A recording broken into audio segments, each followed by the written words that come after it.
qarangda, endi Xudo bergan-yu, sababini qilish kerak. Farzandsiz oilalar hozir juda ham ko'p. Bitta anig'ini ayting. Qachon farzand bo'ladi, nimalarga e'tibor berish kerak? Chunki mana shunaqa oilalarni ham ko'ryapmiz. Klinikaga boradi, boshqa joyga boradi, faqat pulni oladi, lekin aniq bir gapni aytmaydi. Shunga hozir bir aniq gapni ayting. Mana shu muammo bilan qiynalayotgan odamlar bu videoni ko'rib aniq bir xulosaga kelsinlar. Rahmat savolingiz uchun. Bu juda dolzarb, ayniqsa O'rta Osiyo territoriyasida. Nimaiki qilsa, hali aytadiku, bizda o'zbeklarda maqol bor, nimaiki bo'lsa, hali chimchiq so'ysa ham qassob so'ysin deydi. Именно urologlarga murojaat qilganda bu narsani, misol siz o'sha narsani tushungan odamga borsangiz, sizga konkret aytadi, mana shu yordam beradi deydi. Agar bepushtlik bilan siz urologga murojaat qilsangiz, u bu narsani tushunmasa, andrologiya sohani tushunmasa, конечно, sizga aniq bir javob bera olmaydi.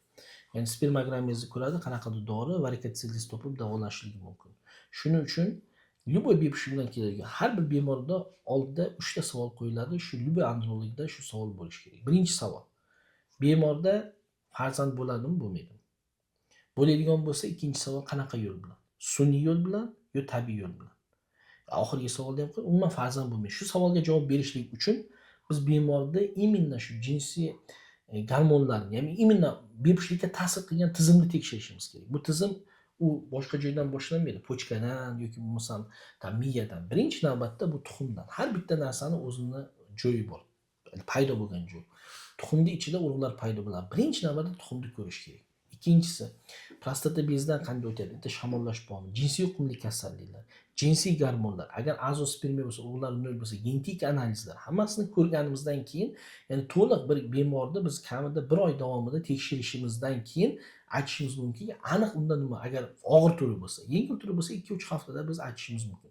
Buning uchun vaqt kerak, buning uchun tekshirish kerak, bu narsani tushunish kerak. Shuning uchun konkretniy misol kelgan bemorni o'sha holatiga qarab biz aytishimiz mumkin. Bundan mana shu 3 ta savolga javob berishimiz mumkin. Yana bitta savol, shu erkak kishi sababli bepushtlik bormi? Bir xil holatda ko'ramiz, erkak kishi sababli bepushtlik yo'q, uni davolab yotibdi, kelinni tekshirmagan. Ammo kelinda. Bu holatda ham обязательно birga tekshiriladi, ginekolog bilan birga ishlanadi. Shuning uchun biz albatta mana shu 3 ta savolga javob beramizda, shunda bemorning holatiga qarab aniq aytishimiz mumkinki, unda farzand bo'ladimi, bo'ladigan bo'lsa qanaqa yo'ldan, tabiiy yoki sun'iy ravishda bo'lishlikda aytishimiz kerak. Umuman farzand bo'lmaydigan bo'lsa, tam genetik analizlarda muammo bo'lsa, даже uni tekshirib o'tirmaymizda, shu to'xtatamiz. Bu yerda meditsina tarafdan muammo, biz bunga yordam bera olmaymiz, to'g'risini aytishimiz kerak va albatta farzandni Xudo beradi. Даже mo'jiza sodir bo'lib bitta urug' chiqib ketsa ham farzand bo'lishi mumkin. Bunaqa bemorlarga biz nima deymiz? Sizda deymiz, agar og'ir kasallik bo'lsa, bepushtlikda sizda shans juda past deymiz.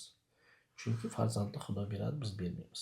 Sizda ham agar bepushtlik muammosi bo'lsa, bizga murojaat qilishingiz mumkin. Biz O'zbekistonda, Toshkentda, Moskvada kasallar qabul qilamiz va mana shu bepushtlik bemorlaringizga albatta mana shu videolarni albatta do'stlashib qo'ying, bizga obuna bo'ling va kommentariyada siz savollaringizni yozib qoldiring.